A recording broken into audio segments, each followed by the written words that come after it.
I do want to talk about composting and mulching and try and integrate them, if you will, but we're going to do it in parts. We're going to start talking about composting and then we're going to go on to mulching. I want to tell a little bit about me. I became a master gardener in 2008. I retired from the Lubrizol Corporation in 2007, so I didn't take much of a break between things. I wanted to become a master gardener because, well, I love gardening, but I also love to teach. And so I got to do both when I became a master gardener. So it's a wonderful program in Lake County. If you have any questions, you can call our helpline. I'll have the number for you at the end of the talk. And we are there in person Tuesdays from 9 until 11, but we've got a voicemail box, so you can always put your question in the voicemail box and we'll get back to you hopefully within 48 hours. So let's start on composting and mulching. Now, I am going to talk a little bit about how composting and mulch are related, but also I'm going to talk about why would you compost and when and how do you do it, and why do you mulch, and when and how to mulch. Very simple outline, but there's a lot of stuff coming up, so I'm going to just start moving. Okay. The minute organic mulch is spread, it starts to decompose. It's going to become compost. And in fact, it will even start before you spread it. And I've had bags in my garage over the winter that I didn't use, and when I open it up, boy, what did I find? It's begun to decompose. Well, I bought some this year to put in my vegetable garden, and I didn't get a chance to do it right away, and so it was just against my garage, and it literally blew the bag open. Seriously. Because I didn't buy an unopened bag, so the bag was open when I went to spread it, and had it started, it was supposed to be deep brown mulch.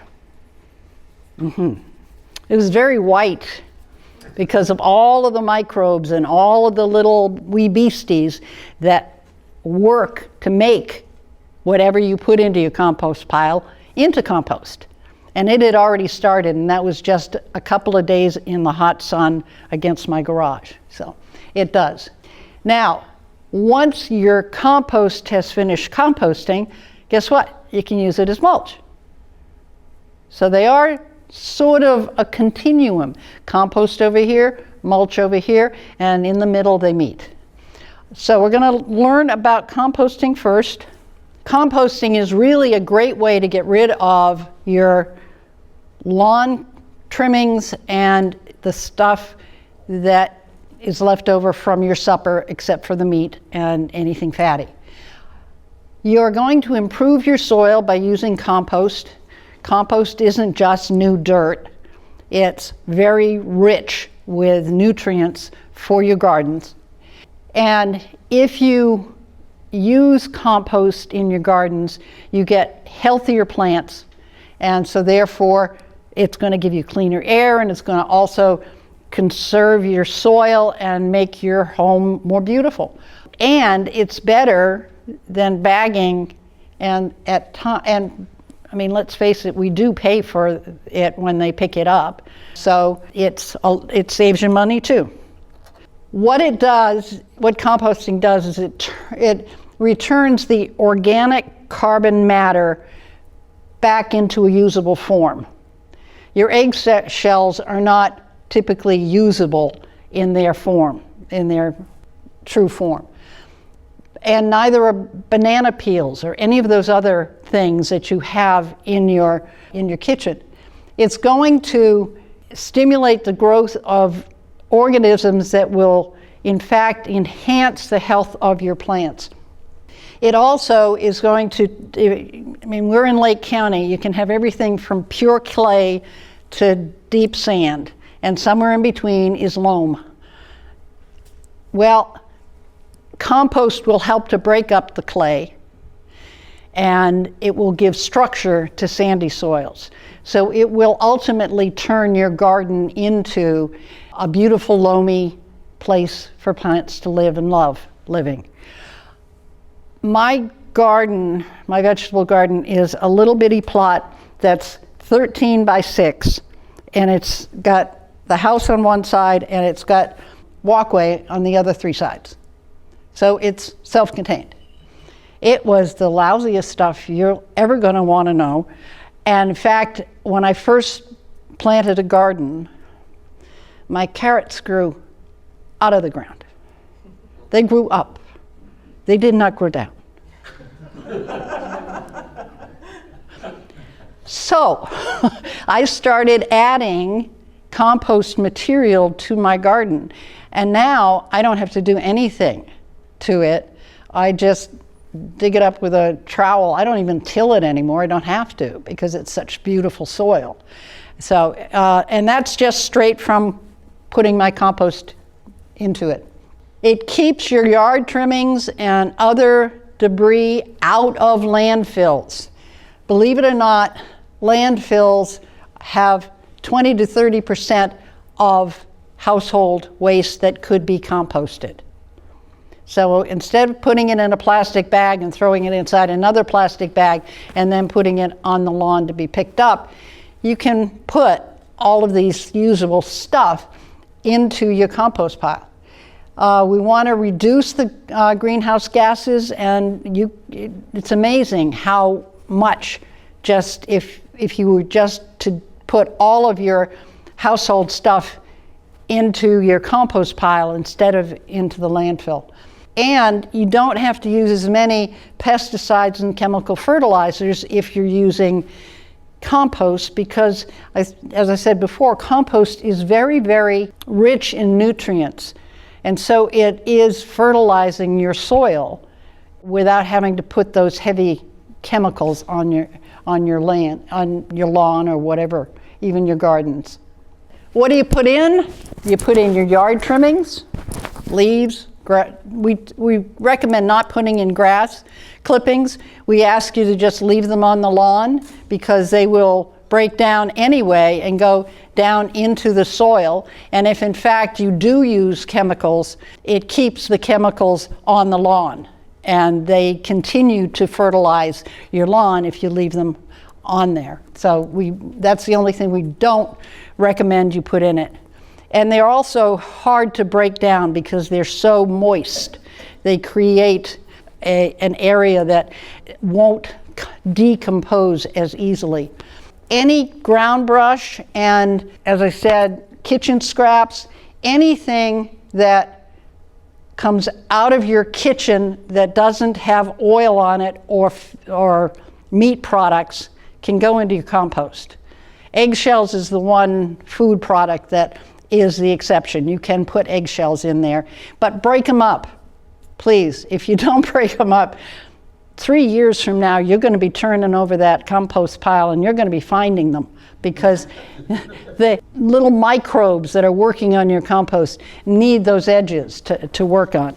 Coffee grounds are dynamite. I don't know if Starbucks still does it, but they used to have a barrel out where they would put their old coffee grounds and with a sign over it, free, take some. And so you could get some to add to your compost pile. What we don't use is diseased or other plant material that is going to perhaps stay and reinfect your garden. Composting should get hot enough to burn the diseases away and get rid of the infestation, but you can't guarantee it because it's awfully hard to get a backyard compost pile to get as hot as it needs to eliminate all of those problems. Don't put in meat, bones, fatty foods, no cheeses, no salad dressing. So if you didn't finish your salad, even though it's green stuff, don't put it in the compost pile. And please don't compost pet waste. If you think about it, even if it's just dry kibble, that's meat products. And so you don't want that to get into your garden. Now, just a little biology. The composting materials are the food for a lot of interesting organisms. Bacteria is the most numerous and effective microbe to break down your food. We've got fungi and protozoans. In fact, what I think was I discovered in my my mulch bag was the fungi had started growing and working on that mulch. And we do have springtails, mites, small insects, and earthworms. So that's why you want to have small enough pieces of, especially like eggshells, so that those little microbes can have something to gnaw on. If they're trying to gnaw on the flat surface of an eggshell, it's not going to get it's not going to be terribly effective. Carbon and nitrogen are the basic needs of any organism. And the carbon in leaves and woody wastes, and the nitrogen is what works with the carbon to provide the proteins for the organisms that are working on your garden or on your compost. Now, think everything organic has a carbon-nitrogen ratio. If it's organic, it has to. And 30:1 is ideal for a compost pile. And what you want to think about it is a ratio of brown to green material. Brown is your yard waste, not grass, but any other yard waste, your leaves and so on. Green is going to be things like what comes out of your kitchen, because it's still fresh. And what we want in our compost piles is a ratio of 30:1 if possible. And how do you get that? Well, you combine things. Combine things that have that are more carbon with other things that are less carbon. And I'll show you a table for that. So, sawdust, wood, paper, really high carbon. That stuff has been dead for years. Okay? Straw, still very high. Corn stalks, think about what that is. That's going to be really high in carbon. Leaves are high in carbon.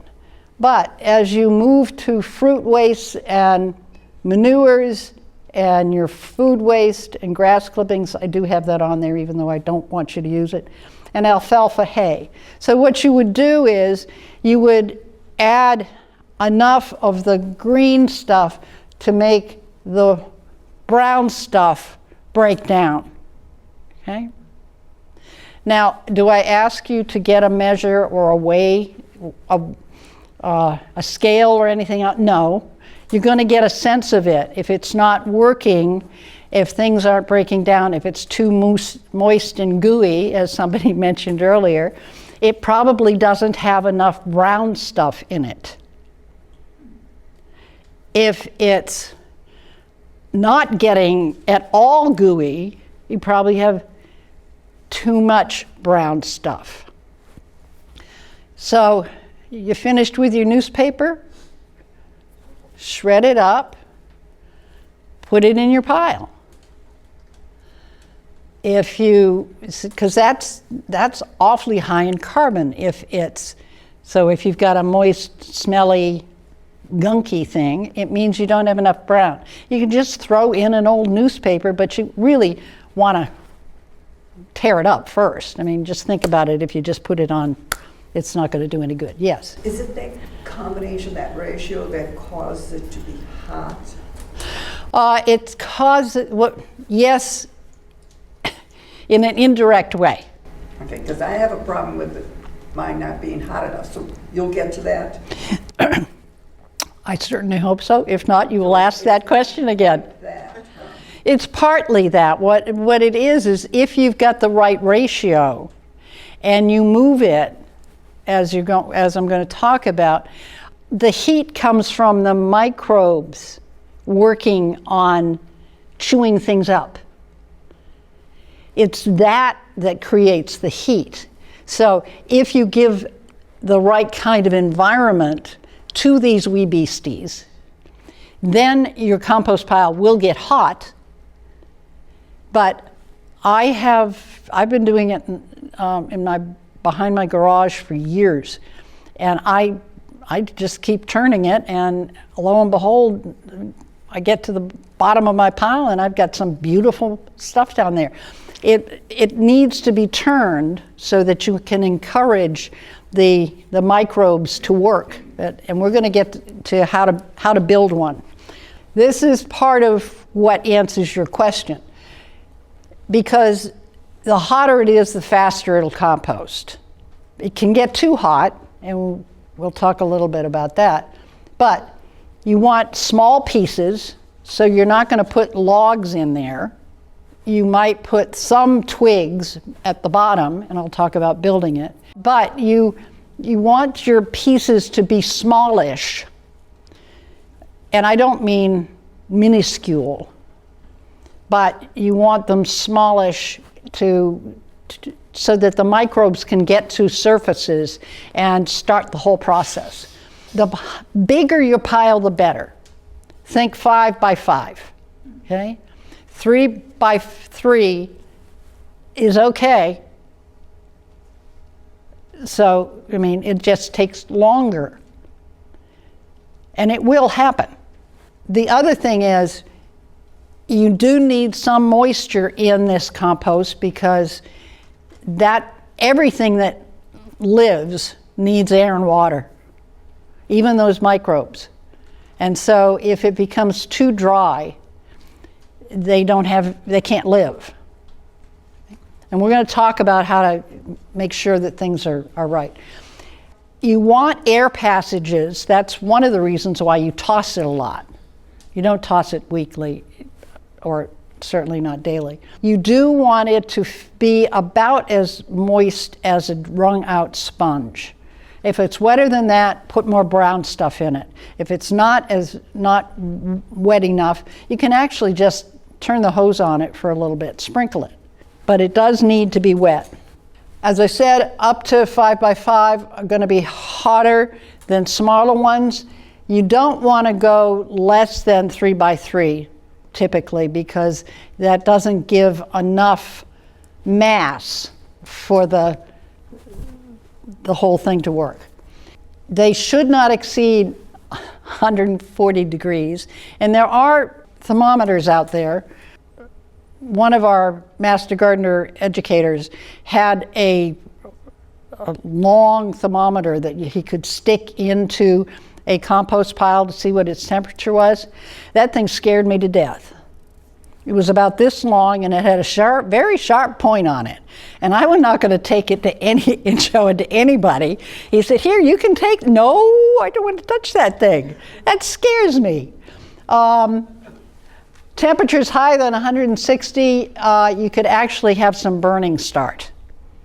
So you want to make sure that you're not encouraging it to get too hot. Typically in the home environment, that is not going to happen. So I wouldn't worry about it, but it can be problematic in the summer if the sun is hitting it a lot. In fact, my compost pile location, is, as I said, is behind my garage. It gets very little sun back there. So it isn't the sun that makes it work. The heat is coming from inside, not outside. Okay, how do you start? Well, I recommend you get rid of the grass. And why would you do that? Well, you want to expose all those critters. You want the microbes and the earthworms and all of the fungi and everything that's lurking down in the ground to be available to your compost pile. What you're going to do is you're going to put a layer. It doesn't have to be 3 to 4 inches, just something to allow air to get in underneath, and so it can be brush or whatever. Then you're going to put leaves, kitchen scraps, whatever you have. Now this is assuming that you're going to have all of this stuff around so that you can just throw it on there. I'm going to talk about that later, yes. You're talking about dried leaves, aren't you, not wet leaves? You can use wet leaves, but don't put them in all mushed. When you know when they stay over the winter and you try and get them out, they're in a mass, a soggy wet mass. You can put those in, but you want to break them up before. Spread them out a little bit. And they don't have to dry before you put them in. You just have to think about, you've got to have air between the layers. So if there isn't air between the layers and it's just wet, nothing's going to decompose. Or if it does, it's going to take a very, very, very long time. You put, yes? When you say leaves, though, are you talking brown leaves as compared to? No, you can put green leaves in. Green leaves will work too? Yeah. Okay. Oh, yeah. Anything that's organic. Weeds? Be careful with weeds if they've got seeds attached to them. Because unless you can get your compost pile hot enough, those seeds, you're going to reintroduce them to your garden. That's why and you don't want that. That's why I said no disease or infested stuff, but also seeds. So if you're, especially if you've got some hairy bittercress, anybody know what hairy bittercress is? Hairy bittercress is a very pretty plant. Starts as a little rosette, puts up a stalk, pretty white flowers, and then it puts out the seed pods.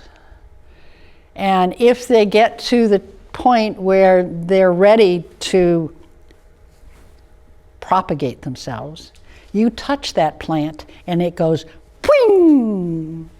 All of those seeds just explode and go all over your garden. Awful, awful weed.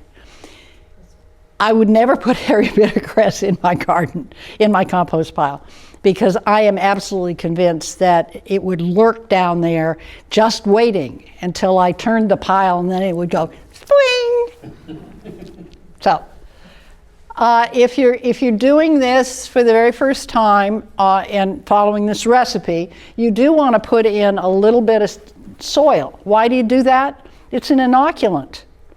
What's in that soil? All the little microbes and wee beasties that are going to chew up your stuff. And the fourth layer is optional. If you're using manure, make sure it's old. Okay? If you happen to have a friend who's got a horse and they want to give you a barrel of the droppings, you can use it, but you want it to age for at least 6 months before you use it. So what about dog droppings? I mean, if you let them out to dry. No. Think about it.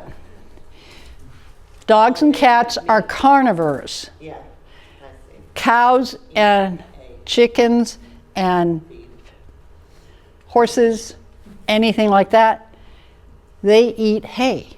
So what they're getting rid of is the brown stuff. I didn't mean it that way. Sorry.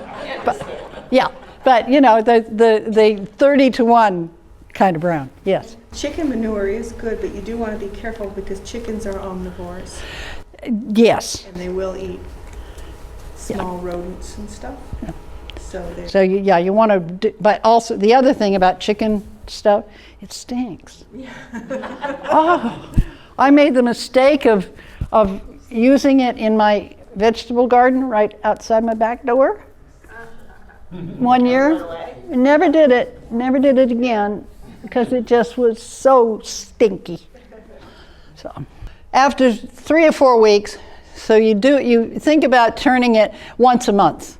That's not too arduous. You want to turn it once a month. So you've got a pile. Mine is just a pile. So I've got a pile. I've got a space next to my pile. I pick it up layer by layer and turn it over. And at the very bottom, I've got really good stuff, and that goes on the top because that just inoculates the rest of it. Okay? It should be ready in 3 to 4 months during the growing season. It might take 6 months if you're doing it around the winter time. But it will still decompose over, because if you have snow on top of something, it keeps the warmth in. I mean, snow will protect your tender plants because it keeps the warmth in. It also is going to keep the warmth in your compost pile. When it smells like dirt, and you know what dirt smells like, then it's good to use, okay? And there are lots of uses for it. Oh, this is if you've got problems. It stinks. Your compost should never smell. If it does, you don't have enough air in it. So you're going to turn it and maybe add some more brown stuff, you know, leaves and twigs and paper. The center of your pile is dry. Well, that's obviously not enough water, but if you're turning it, that should never be a problem. If your compost stays very damp and is only kind of warmish, you probably have too small a pile, just keep adding more stuff to it. If it's damp and smells sweet, not stinky, but just sweet smelling, you don't have enough nitrogen. So you can use, this is one time you could use grass clippings because grass is incredibly rich with nitrogen. And so if it needs nitrogen, then give it some grass. That will help. Here it talks about bone meal and urea fertilizer. Urea is simply a very strong nitrogen source. You can build them any way you want to. If you use some of these, the snow fence, and you dump the stuff inside it, the wire, wooden pallets make wonderful things. You can put one on the ground and build them around and drop it in. This is the fancy one. I don't have a fancy one, but you start it on at one end and move it to the next one and then move it to the next one, and by the time it gets to here, it's probably ready to use. Okay? If you've got one of these, just take it apart, put it some next to it, and then put all your stuff back in it in the reverse order. These bins make it easier. The compost will cure faster. And it's good if you've got a lot of yard waste. I don't have to have a lot of yard waste. We've got a very small plot, so that would not necessarily be helpful for me, but for some people it is. These, we were talking before the talk started about these kinds of bins. I have one. I've never gotten it to work. Maybe I don't turn it enough, I don't know, but I don't get it to work. As I was telling someone earlier, I finally just moved it over to a new garden I was putting in, opened the lid, and let everything that I'd stuffed in there fall out, and then I just dug it in, because that was the only way I was going to get it to compost. The other thing is, and this has worked for me, and it's just fun, is you get a plastic barrel, trash barrel, with a locking lid, and then you take your drill and you drill holes all over it, top, bottom, sides, all over it, and then start composting it. And say you've had a pretty frustrating day and you need to take it out on somebody. You flip that thing on its side and you kick it, and you kick it, and you kick it, and you're rolling it. And your frustration is over, your compost has been mixed up. And spread around. Well, no, you've got the locking lid, so it doesn't go anywhere. But it's got all those holes, and they're small holes, so nothing's falling out. But it lets the air in, and it also lets the rain in, so there's water coming in. But it's really a lot of fun. I kicked it until it fell apart.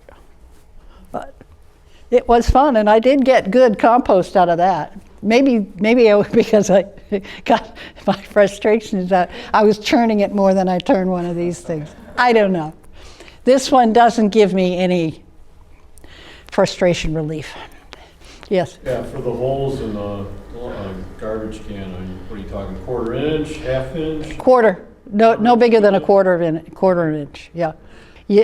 And you don't want to put too many in there that you make it fragile. Yeah.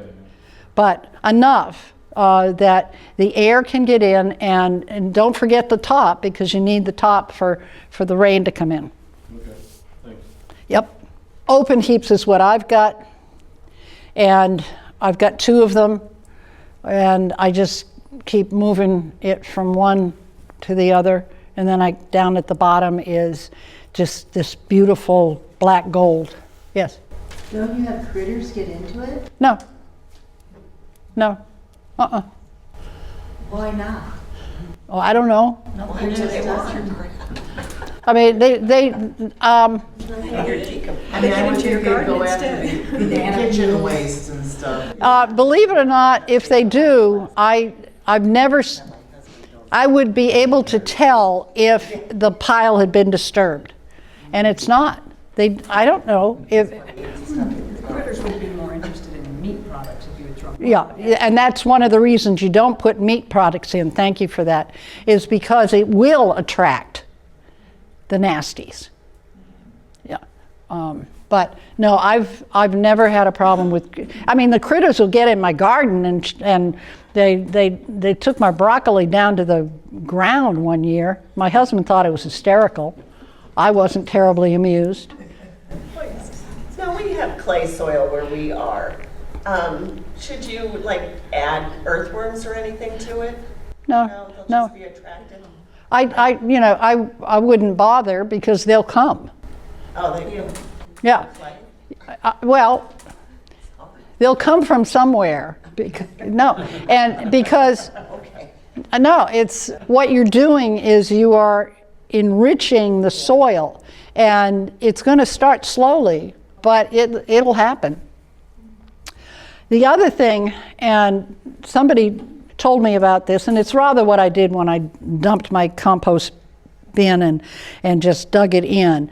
You can literally just finish that apple, dig a hole, put the apple core in, and bury it.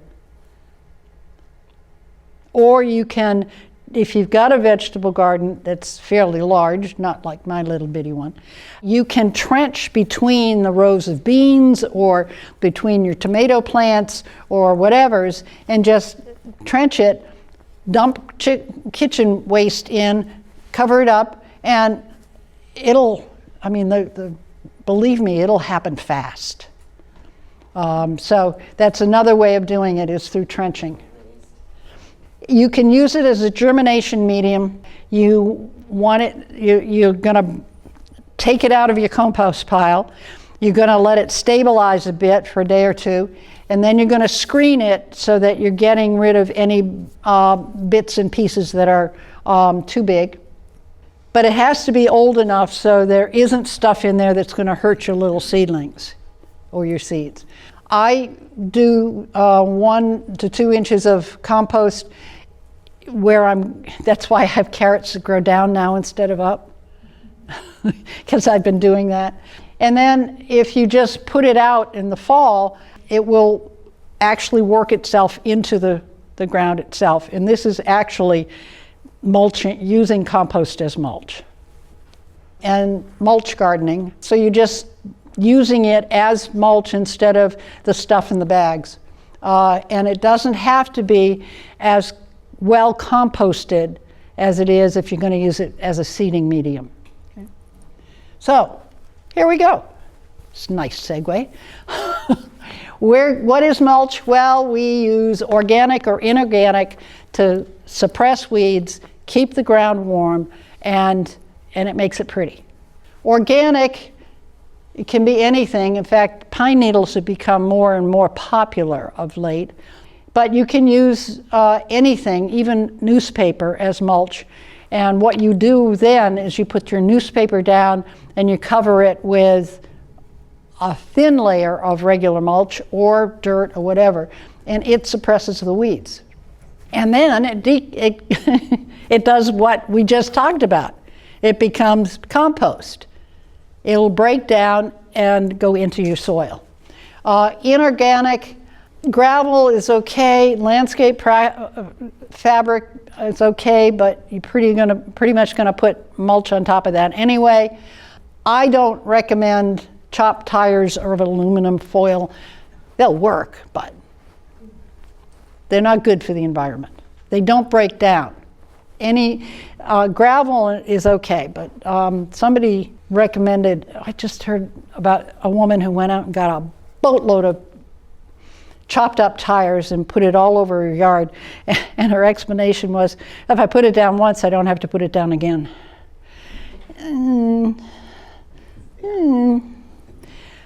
But what it is the mulch is going between the environment and your garden. So it's protecting your garden. Now, how does it work? Well, the sunlight's going to come down onto your mulch. It can't get the seeds warm enough to sprout.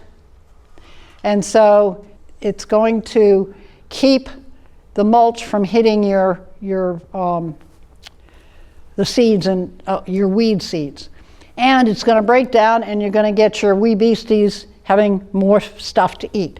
The seeds don't go away just because you covered them up. Once your mulch starts to compost down, you might get weeds because now they can get the heat. So you have to make sure you've got a deep enough layer. Without it, the plants will in fact wilt because there's too much moisture or too much rain, or it's just the wrong amounts of everything. Bare soil isn't good. I don't use mulch very much anymore because I've encouraged a lot of ground covers. So they keep my weeds down and they keep my plants happy, and so, but bare soil is not good for the plants or the environment.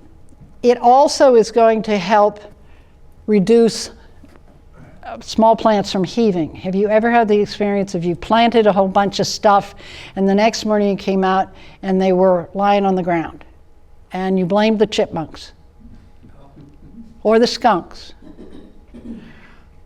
or the raccoons? It might well have been, I'm sorry? Squirrels. It may well have been that they just heaved because they hadn't been held in the ground with mulch. And so they may just have come out on their own. With mulch, your plants are going to be cleaner. If you have a cutting garden, for example, and you've mulched it, then you go to cut flowers, they're going to be cleaner. They're not going to have the mud having splashed up on them. Okay? And it will reduce soil erosion, and as it decomposes, it adds organic matter. This is a question sort of aside, it plays into this. Are you an advocate of preen? The thing, what do you think of the environment? A pre-emergent? Yes. Yeah, no, that's very effective, and you got to put it on at the right time, though. If you want hairy bittercrest to go away, you apply it in September. Really? So it does not, they don't start growing, they start growing long before the soil is warm enough for anything else. I mean, that's the first thing, I think you'll even see it before Lenten roses. The little medallion will be there. So you do it in September, you do it again in maybe April, and it will help reduce the number of weeds that start to grow. So I'm behind. So I'm getting mulch delivered today. And I have half my gardens thoroughly weeded. Do I bother to put preen on now under the mulch? Can't hurt. Okay. No, I mean, there's a seed bed under everywhere. In fact, I had my garden cleaned out in fall, and I realized as spring came what a big mistake that was, because all I did was expose the seed bed of weeds. So, yeah. Organic mulches comes from plant materials, so it's consistent with what you're working with. It will enrich the soil, and it will help. I've already said this about composting. It helps your sandy and clay soil become more loamy. It'll reduce the impact of rain, and it also will reduce soil compaction. If soil compacts, the roots can't breathe. So you want to it helps with that as well. This is, someone asked me about the timing of this talk, and the reason this is good timing is this is when you should be putting mulch down, not in the beginning of April. You should be doing it in May and June because that's when the soils have warmed, and now you can protect your plants and the like. It depends on when we get warm soil, and this spring has just been a killer. I mean, come on, it's 50 degrees overnight, and this is June.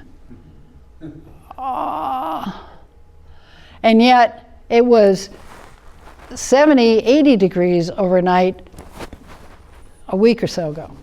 If you do mulch too early, you're going to delay the soil drying because it's wet from the snows, and it's going to be too cool to encourage anything to grow. Because root growth does depend on oxygen. Remember, everything needs oxygen and air and water to grow. In fact, soil should be 50% water and air and the rest organic matter. Believe it or not, 50% of your soil should be air and water. Do it in the fall and it will help your established plants. You can do it any time that you feel like it. And you want to water it thoroughly if we've been having some dry spells. And as I said before, small plants aren't going to heave. Why they heave is with a freeze thaw, what happens is it causes the soil to literally break up, and so it will actually, if the roots aren't established, it can pitch plants out of the ground. And you're going to apply a little bit of mulch after if you see some frost on the ground, because that will again protect your plants. This is critical.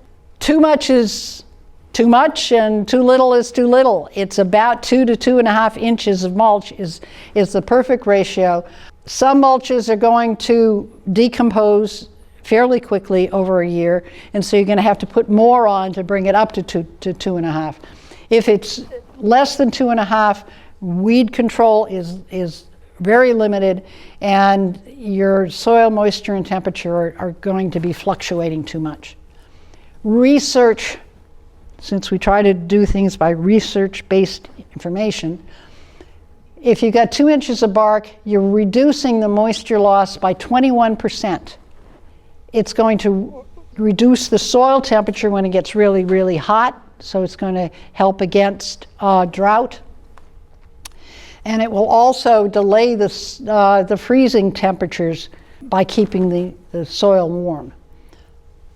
And you do not want to put too much on because it's going to create problems by reducing or eliminating the drying property. You're going to get really, really soggy soils. Your roots are not going to get the air they need. And wet soils is dangerous, especially to your azaleas, rhododendrons, and other conifers in general, and those in particular. You've seen this. You see it all the time. You drive down the street, there's a volcano around every tree you see. Why is that bad? Well, I'll tell you in a minute, but this is what it should look like. You should be able to see the flare at the bottom of the tree. If not, you've got it mulched too high. It will keep your bark wet. It will encourage little animals to chew on your bark, and if they chew all the way around your tree dies. It's called girdling. But they love it down there. It's nice and warm and it's nice and moist, and the bark is so tasty. You don't want that. It should be a fist's width from the bark of the tree. Okay?